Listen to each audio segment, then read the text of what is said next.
Iya, dia kelupaan.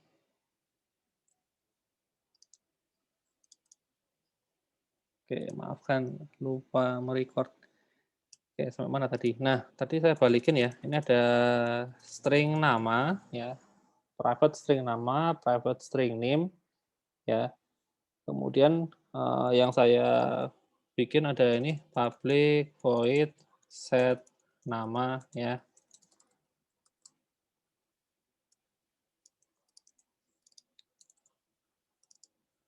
Nama, gitu. Oke. Sekarang gini, ini semuanya adalah instance level, ya. Ini instance level. Instance level property atau atribut, ya. Nah, sekarang kalau kita mau bikin yang class level caranya gimana? Ya. Nah, kalau kita mau bikin class level itu sebenarnya gampang ya. Sebenarnya caranya mirip kayak bikin instance level biasa, cuma ditambahin kata static. Nah, static itu kita bikin supaya properti ini jadi class level, ya, gitu. Sebenarnya static nggak harus di field ya, di method juga bisa. Jadi ini public static void juga bisa. Kayak misalnya ini, di main ini kan public static void, ya kan, dibikin static, gitu. Oke, jadi kalian lihat dulu ya, yang nama ini saya bikin static, ya, artinya dia namanya jadi class level, sedangkan yang name itu instance level, ya. Kemudian di sini saya punya set nama sama set name, ya, untuk ngeset nama sama ngeset name, kemudian waktu cetak itu dia nyetak dua-duanya, nama sama name-nya. Nah, sekarang kita lihat ngaruhnya di mana sih sebenarnya. Oke. Di sini saya punya mahasiswa M ya, M1 gitu aja deh, M1 set nama ya, namanya Kris kok macet.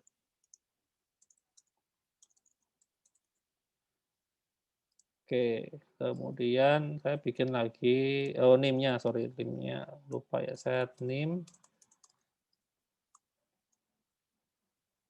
Kemudian name-nya 123 gitu aja ya, biar gampang. Saya copy, cuman saya ganti ini M2, namanya Adi, gitu. Ini juga M2, M2, 456 ya. Terus M3, Yang nama Pak belum dikasih titik koma Pak. nama, oh iya, terima kasih sudah mengingatkan. Oke, Nugraha 789. Kemudian tiga-tiganya saya cetak ya. M1 cetak, M2 cetak, M3 cetak.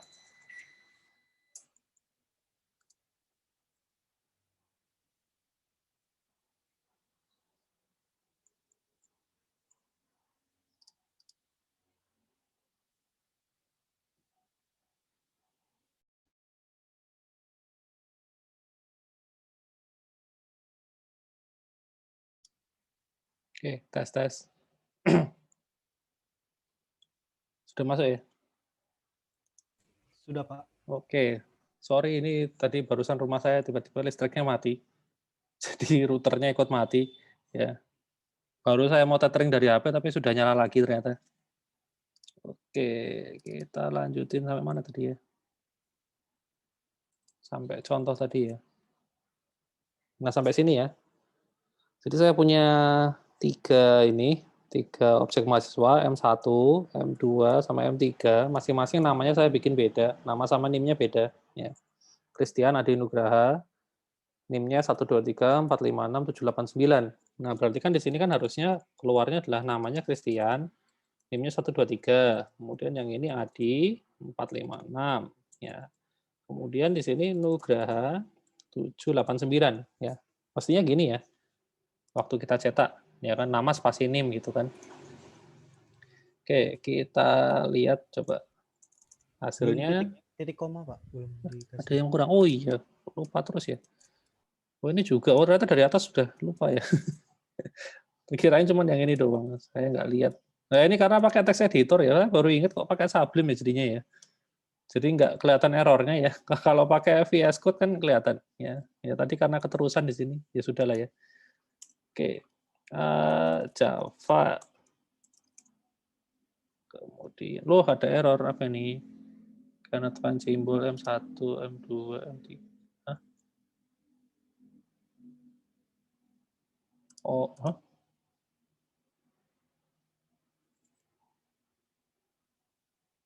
Modifier default. Oh, yang kelas orang tadi ya. Kita hapus aja deh. Mengacaukan saja ini.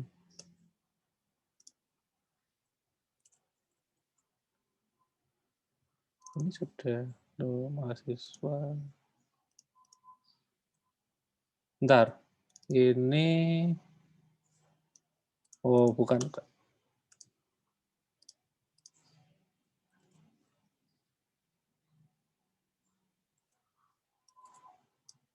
Oh iya bener kok. Kirain salah file. Ya. Oke. Kita coba lagi.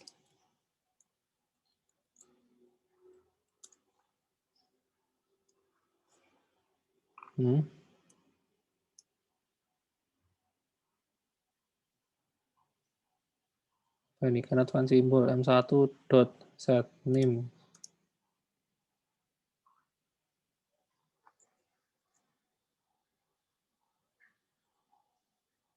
Apa salah ya? Kapital semua Pak kayaknya. NIM-nya itu. Oh iya, sorry. Iya Pak. Typo, bener juga. Saya kurang teliti.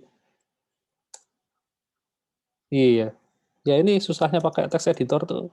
Biasanya dimanjakan oleh itu otomatis ketahuan ya. Ini jadi. Nah ini hasilnya. Ya. Setelah kita cetak ternyata namanya tiga-tiganya Nugraha. Ya.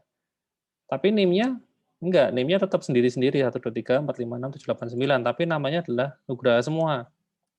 Kok bisa? Ya karena nama tadi kan kita set sebagai kelas level ya. Jadi sebenarnya yang namanya kelas level itu adalah seluruh kelas mahasiswa itu hanya punya satu atribut nama dan itu dipakai bersamaan, sharing gitu. Jadi antara M1 ya M1 baik M1, M2 atau M3 itu sebenarnya mereka hanya punya satu nama ya dipakai bersamaan. Jadi ketika M1 kita set namanya Christian, oke, namanya semuanya tiga-tiganya jadi Christian. Ya, tiga-tiganya ini jadi Christian. Kemudian ketika M2 saya set Adi, tiga-tiganya berubah jadi Adi semua. Gitu. Terus yang terakhir Nugraha, ya tiga-tiganya berubah jadi Nugraha semua. Gitu ceritanya. Ya, karena nama ini merupakan kelas variabel. Kelas variabel itu artinya variabel ini miliknya kelas, bukan miliknya objek. Yang objek atau instan variabel itu yang ini. Jadi kalau NIM saya set 1, 2, 3, ya karena di sini NIM itu tipenya biasa ya, private string NIM, ya nggak ada kata statiknya. Artinya NIM ini ketika M1 saya set, ya sudah, 1, 2, 3 ini punyanya M1. M2 sama M3 dia belum punya, karena belum kita set. Nah, baru setelah M2 kita set, dia punya 4, 5, 6. M3 kita set, dia punya 7, 8, 9. Tapi ini punya sendiri-sendiri. Gitu. Itu bedanya kelas level sama instance level.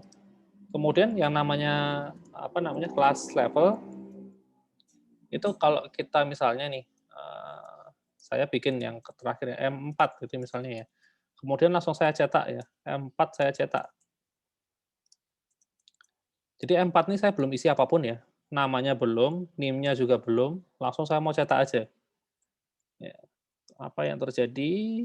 Yang terjadi, nah namanya sudah ada ya, karena namanya ini kan sharing ya, sharing. Jadi di M4 namanya kan di-share sama M1, M2, M3. Jadi ketika M3 sudah ngeset namanya Nugraha, M4 juga kena efeknya. Tapi kalau NIM-nya, karena NIM-nya belum pernah di-set, jadi isinya null, gitu, kosong. Seperti itu. Kemudian, nah seandainya kalau misalnya ini nama nih, saya bikin jadi public gitu ya. Bahkan, misalnya kalau M4 ini nggak saya instansiasi sekalipun, seperti ini, kemudian saya mau cetak, itu bisa. Ya. Saya cetak M4 titik nama gitu misalnya. Ini M4 belum saya instansiasi ya, nggak ada keyword new mahasiswa gitu kan nggak ada kayak gininya kan. Ini saya hapus, ya. Ini terus langsung mau saya cetak itu bisa-bisa aja. Apa ini? Oke, kalau null, nah saya kasih null ya. Null itu artinya dia murni kosong, nggak ada isinya. Kemudian saya jalanin, nah ternyata tetap kecetak ya, seperti itu. Jadi meskipun nggak diinstansiasi, ya M4 dia tetap bisa kita print ya namanya, karena namanya ini variabel yang di-sharing bersamaan. Atau bahkan gini, kita nggak usah bikin M4 ya, kita langsung tembak dari kelas mahasiswa. Nah, kayak gini pun juga bisa ya, mahasiswa.nama pun juga bisa ya, nggak masalah. Nah, keluar juga kok hasilnya. Ya. Jadi yang namanya kelas variabel itu emang variabel yang bisa diakses dari kelasnya. Jadi ini kelas mahasiswa, saya tembak nama bisa. Tapi kalau ini ya nim ya, nimnya saya ganti jadi public gitu ya.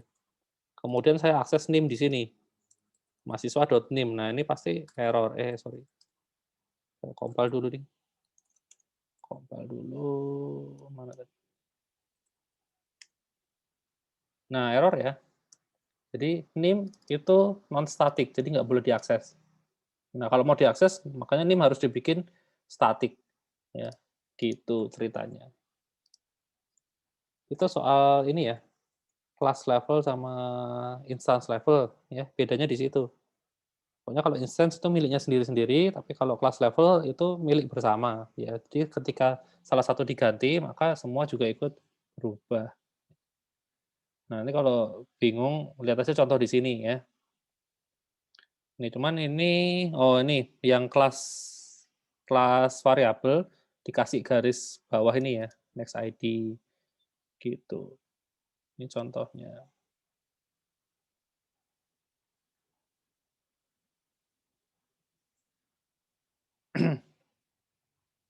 Ya emang penggunaannya emang ya, kalau memang ada satu variabel yang memang dipakai bersama ya, itu baru dibikin statik ya. Sebenarnya kalau dibikin kelebihan dan kekurangan juga kurang tepat sih karena fungsinya berbeda ya. Tapi by default yang namanya variabel tuh selalu yang instance ya. Selalu yang instance.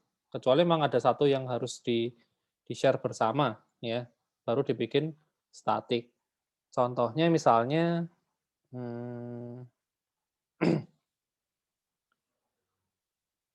apa ya? Kayak misalnya mobil gitu ya. Nah, mobil itu kan di mana-mana mobil biasa ya. Rodanya kan cuma 4 gitu ya. Jadi kalau di sini saya bikin ada kelas kelas sorry. Public kelas mobil ya. Kemudian apa namanya? Di sini saya bisa bikin private, static, integer, roda ya, sama dengan 4. Ya, seperti ini misalnya. Karena kayak gini misalnya roda, saya bikin instance level percuma. Ngapain? Karena kan di mobil apapun rodanya pasti 4 ya. Nggak ada mobil rodanya cuma 2 atau 3 ya. Namanya beda, kalau rodanya 3 kan namanya bajai ya, bukan mobil lagi. Gitu. Jadi padahal kita butuh atribut roda gitu. Ya udah kita bikin aja jadi statik gitu loh supaya yang disimpan cuma satu doang ya. Jadi nanti ketika kita bikin mobil A, B, C, D, E, ya ini variabel rodanya satu aja gitu. Tapi di-share rame-rame ya. Nah, nanti suatu hari ya, entah di masa depan besok ketika ada mobil yang bisa melayang gitu, aturannya mobil harus bisa terbang gitu ya. Ya rodanya kita set 0, jadi otomatis semua mobil jadi 0, nah kayak gitu. Ya. Itu sebenarnya kegunaan dari variabel statik. Jadi kalau misalnya emang ada atribut yang nilainya itu selalu sama, ya bikin aja statik gitu. Karena toh di mana-mana di objek manapun nilainya sama aja, percuma kan dibikin satu-satu kan. Mending dibikin ini aja, dibikin kelas level gitu. Kecuali kayak misalnya ini ya, plat nomor. Nah, kalau plat nomor kan beda-beda ya kan. Jadi kita harus bikin sendiri-sendiri jadi instance level plat gitu misalnya. Kemudian nama nama pemilik ya, nama pemilik itu kan juga beda-beda. Nah, itu baru kita bikin levelnya instance. Tapi kalau yang ini levelnya kelas ya, karena rodanya semua mobil sama ya. Gitu. Itu kegunaannya ya. Kemudian apalagi tambahan tentang Java, kata kunci indis. Nah, ini sudah saya bahas ya.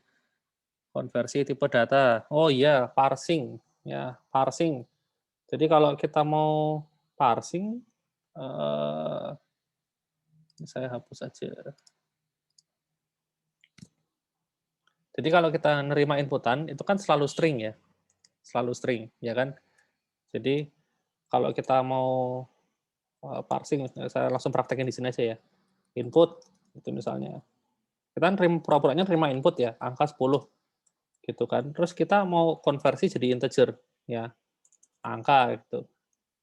Nah, caranya mengubah ya supaya dari input itu bisa langsung ke angka ya, itu pakai yang namanya ini parser ya. Tergantung tipenya. Kita lihat, oh tipenya di sini integer. Ya berarti kita apa namanya pakai parsernya integer, tapi integernya ditulisnya komplit ya dan i-nya besar gitu. Bukan int kecil gini enggak ya, tapi integer i-nya besar dan nulisnya komplit. Kayak gini. Kemudian nama metodenya adalah parse int. Masukin inputnya ke sini. Ya, seperti itu. Kemudian kalau misalnya yang mau di-convert itu tipenya double gimana? Double pecahan itu misalnya. Ya sama. Ininya pakai double tapi D-nya besar ya. Karena ini sebenarnya ini kelas integer, yang ini kelas double ya. Bukan tipe data integer ya, tapi ini kelas integer ya. Yang ini kelas double. Nah, kemudian di sini double, parse double, masukin inputnya ke sini. Ya, seperti itu. Begitu. Ya. Kayaknya dua ini cukup ya, ini untuk angka, ini untuk pecahan. Ya. Kalau ke tipe yang lain, misalnya apa? Char. Nah, kalau char sih langsung ambil ini ya. Langsung ambil mau karakter keberapa, karena kan char kan cuma bisa ini ya, satu karakter doang. Misalnya input karakter pertama, ya udah gini aja. Atau input karakter ke-1, gini. Atau bisa juga pakai char add, ya. Ini juga bisa sama aja, 0, 1, gitu. Oke. Kemudian, nah ini kita coba print ya, memastikan ini jalan apa enggak. Ya. Angka plus pecahan plus karakter. Ya. Kalau nggak dicoba nanti dikiranya saya nipu ya. Oke, saya run. Nah ini ya, yang pertama tadi saya convert kan angka 10 jadi integer ya, 10. Kemudian yang kedua jadi double ya, 10.0. Yang ketiga karakter, saya ambil karakter ke-1, ya 0. Kalau karakter ke-0, berarti harusnya 1. Ya. Nah seperti ini, atau ini biar agak bervariasi 75 gitu aja ya, misalnya.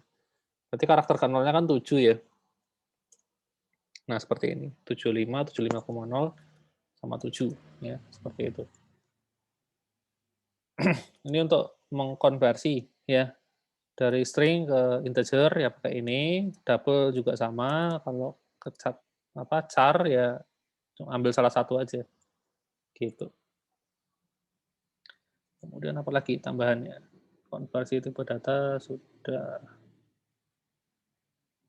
Kemudian ini, wah, temukan 6 kesalahan di sini ya. Oke, ada yang bisa jawab? Ini soal apa, bukan kuis ya, ya pertanyaan aja. Apalagi sih? Sudah habis kayaknya. Loh, sudah ada jawabannya. Nggak jadi. Ya. Ini PDF-nya yang diupload yang komplit ya kayaknya ya. Yang di Moodle itu ya. Ya sudah, sudah terjawab semua ya. Ya sudah, ini public class. Harusnya ada namanya ya di sini ya. Oke, nama kelasnya nggak ada.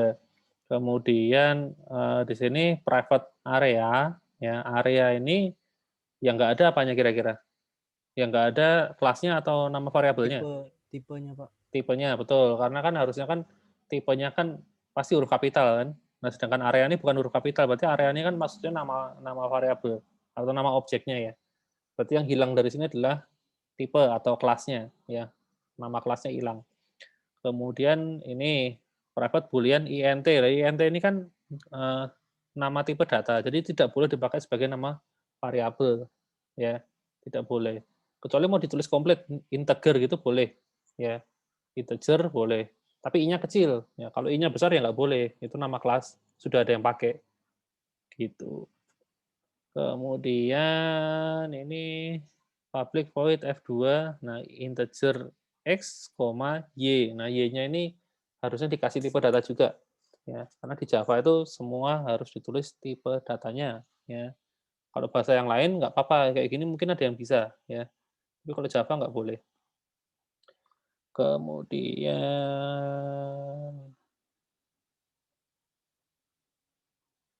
mana lagi? Ini yang salah apa kira-kira?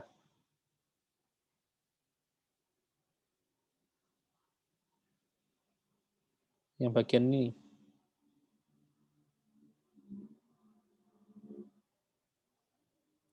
Apa yang salah dari sini?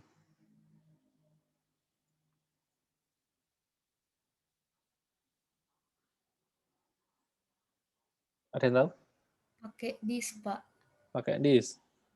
Enggak juga sih. Kalau disk tuh, kalau di kelasnya ini ada Y, nah itu baru pakai disk. Tapi ini kan di kelasnya ini nggak ada Y. Y-nya kan punyanya ini parameter, jadi nggak masalah harusnya. Asumsinya tapi Y-nya di sini ada integernya ya. Anggaplah ini ada integer Y gitu. Nah, apa yang salah kira-kira dari sini? Oh, mungkin menurut saya, Pak. Iya, apa? Kan sudah di sistem sudah di outputkan, kenapa dikembalikan lagi nilainya? Nggak juga sih. Oh, atau Maksudnya di Pak. sini salah itu kalau dijalanin error. Nah, kira-kira apa yang bikin ini error?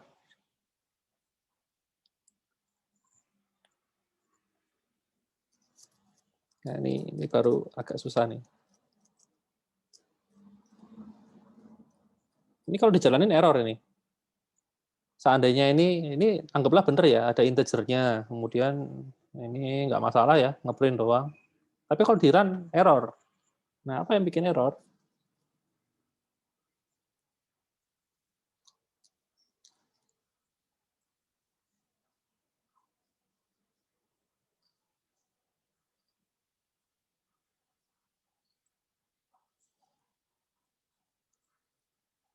Nggak ada yang tahu? Nggak tahu, Nggak Pak. tahu, Pak. Oke. Jadi jawabannya sebenarnya yang error bukan baris itu ya. Nah, nih, kalian harus mencoba berpikir out of the box. Yang dilingkarin memang return Y, karena nanti kalau di run, yang error adalah baris yang ini. Tapi sebenarnya yang bikin error adalah tipe kembalian ini loh, public void. Ya. Y itu kan tipenya integer, ya kan? Nah, ya berarti ini juga kembaliannya harus diganti, bukan void. Kalau void kan nggak bisa punya return. Ya. Jadi kalau kalian tulis ini void, terus ada return, ini pasti error. Ya. Jadi ini harus diganti. Ya, kalau Y-nya integer, ya integer. Kalau Y-nya di sini tipenya string, ya ini ganti string. Nah, kayak gitu. Intinya, kalau ada return di sini, berarti di sini nggak boleh void. Ya, harus diganti sesuai dengan tipe data yang mau dikembalikan. Seperti itu.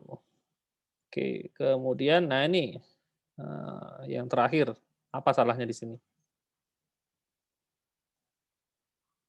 Kalau lihat dari sini berarti ini anu ya, area tuh harusnya jadi kelas ya, berarti di sini yang hilang adalah variabelnya. Ya, harusnya namanya variabelnya A gitu misalnya. Apa yang salah kira-kira?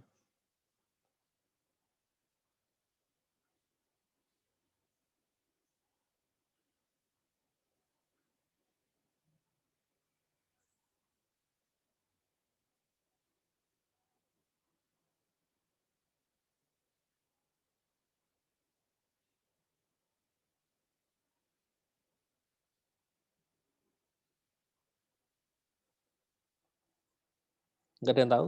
Ya, kalau yang ini memang agak membingungkan sih. Ini antara bingung ya, area tuh mau dijadiin kelas atau jadiin variabel ya. Kalau di sini, ya tadi kan saya bilang kalau A-nya kecil berarti kan sebenarnya ini maksudnya adalah jadi variabel. Tapi di sini area ditulis di depan, berarti area maksudnya jadi kelas gitu ya. Sementara di sini ngaksesnya this.area. Loh, area ini di sini jadi variabel lagi, jadi bingung ya. Area ini maksudnya buat apa sih? Gitu. Tapi karena dua tempat yang di sini sama di sini kan area diposisikan sebagai variabel, nah berarti di sini harusnya juga jadi variabel bukan tipe data seperti ini. Ya, harusnya begitu. Tapi A-nya sendiri pakai huruf kecil itu juga udah salah duluan sih. Ya, gitu. Jadi ya ini tidak tahu jati dirinya A itu apa sih sebenarnya. Gitu ya. Kemudian Ini, kalau ini tebak output ya, ini nggak usah kita bahas deh, nanti coba sendiri aja ya diruntut gitu. Tapi ini kan nanti kalau di kuis ya, itu nanti kadang-kadang ada soal seperti ini ya. Jadi kalian harus bisa apa ya istilahnya ya, menebak output tanpa harus menjalankan, nah kayak gitu. Ya. Kalau ada kuis, soalnya kayak gini, kalau kalian harus copy dulu atau harus salin gitu ya. Ini kan gambar nih, nggak bisa di-copy langsung ke IDE kan. Jadi harus kalian tulis satu-satu kelamaan ya. Lebih cepat kalau dibaca ya. Coba kalau dibaca misalnya yang ini kan yang output-nya kan udah pasti yang baris-baris ini kan ada 1, ada 2, ada 3, ada 4, ada 5, berarti ada 5 output kan. Nah, eee, jadi output-nya sudah pasti 5. Jadi kalau nanti ada pilihan jawaban yang output-nya bukan 5 baris gitu, itu udah pasti salah. Ya, langsung coret-coret-coret. Gitu. Nah, kemudian di sini kita lihat ya, R1 sama dengan new rahasia ya, terus ngeprint serial number ya. Rahasia itu kan ini ya. Di sini serial number-nya langsung di-set 20 ya kan. Di-set 20 berarti ketika di-print ini keluarnya pasti 20 ya. Jadi kalau kalian nemu jawaban yang output pertamanya bukan 20 langsung hapus aja ya, itu sudah pasti bukan jawabannya. Nah, ternyata ada 2 jawaban yang output-nya 20. Nah, berarti kita lihat yang baris berikutnya ya. Di baris berikutnya itu yang di-print adalah R2 ya, yaitu nomor serinya. Oke, R2 ini konstruktornya itu 10 ya. 10 itu dimasukkan ke dalam nomor seri ya. Kemudian langsung di-print ya. Berarti yang kedua output-nya udah pasti 10 ya, gitu. Tidak tidak perlu diapa-apain lagi. Nah, kalau kalian lihat output pertama 20 dan output kedua 10 dan ternyata cuma ada satu jawaban, ya udah pasti itu jawabannya. Yang sisanya nggak usah dihitung ya, kelamaan. Kayak gitu, ya. Itu sih, semacam trik ya. Jadi kalau ada eee, yang gini, tebak output, yang output-nya ada banyak, itu gampang, pokoknya nggak harus semuanya ya, ambil sampling aja ya. Ambil satu atau 2 atau pokoknya urut dari paling atas ya, sampai ketemu jawaban yang salah, gitu. Pak, kalau misalnya kita buat yang rahasia R3, Mhm, berarti R2-nya ke set 7 ulang ya, Pak? Bukan yang 10 lagi. rahasia R3 ini ya? Iya, berarti Oh R2-nya sorry, iya iya, sorry, iya ini statik ya, saya nggak lihat tadi. Betul betul betul. Jadi yang output yang di sini bukan 10 tapi 7 ya? Gitu, karena rahasia yang R3 ini saya tadi nggak lihat ini statik ya. Oke, iya. masuk ke sini, nomor serinya 7, ya karena nomor seri statik jadi otomatis yang R1 sama R2 nomor serinya 7 semua, ya gitu. Betul. Oke, Itu, Pak. kalian juga hati-hati, ya, saya terjebak ternyata, nggak lihat ini statik ya. Saya langsung tadi lihat, oh ini, langsung lihat ke sini ya, gitu. Oke, tuh sudah selesai. Minggu depan sebenarnya masih lanjut ya, kelas dan objek, cuman materinya tentang konstruktor, overloading method, overloading konstruktor juga, ya, sama kelas relationship. Oh ini yang saya bahas tadi ya, yang agregasi, komposisi, ternyata masih minggu depan, ya, kecepatan, ya nggak apa-apa lah, gitu. Oke, ada yang mau ditanyain mungkin sampai di sini? Cukup jelas. Oke, sip. Kalau nggak ada, kita lanjut praktikum nanti 3:30 ya. Berarti kelas ini saya tutup dulu ya. Sampai ketemu nanti ya. Thank you semuanya. Masih, Pak. Yuk.